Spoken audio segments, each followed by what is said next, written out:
So this is a continuation of my previous video about fighting generational patterns. This particular video, I want to pay attention to Matthew chapter 16, verse 19, where it says, I will give you the keys of heaven, that whatever you bind on earth will be bound in heaven, and whatever you loose on earth will be loose in heaven. That comes to tell you that whatever prayer that you pray in the physical realm will manifest itself spiritually. Okay, so these are the prayer points that I want to give to anyone who is embarking on this journey. Now, let me tell you something here.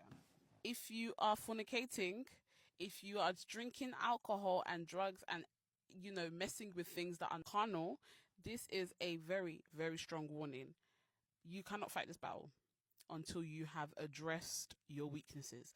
Because one thing you need to understand is that when it comes to demonic battles, the enemy is going to use your greatest weakness against you.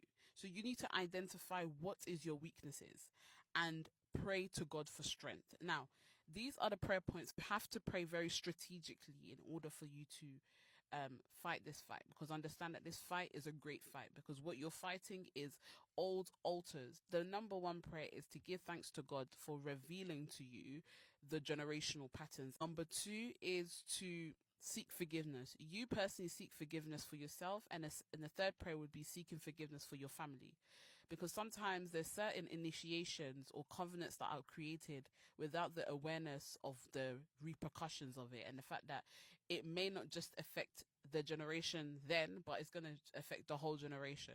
So you need to intercede and pray for your family, ask for forgiveness. Now, the third thing is for God to give you strength, because as I made mention before, this is a very, very big fight. It is not a small thing.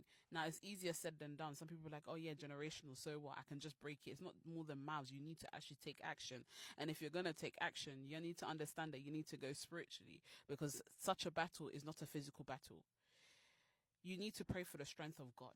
You see, the Bible says in Philippians chapter 4, verse 13, I can do all things through Christ who strengthens me. You can't fight this battle without the strength of Christ. So you need to pray for his strength. Fourth prayer that you need to pray is that now you can go into altars. Now you're going to go to realms.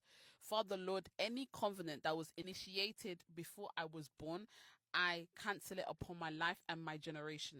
Because you need to understand as well, with generation patterns, even if you're able to cross over, you still need to pray for the rest of your generation.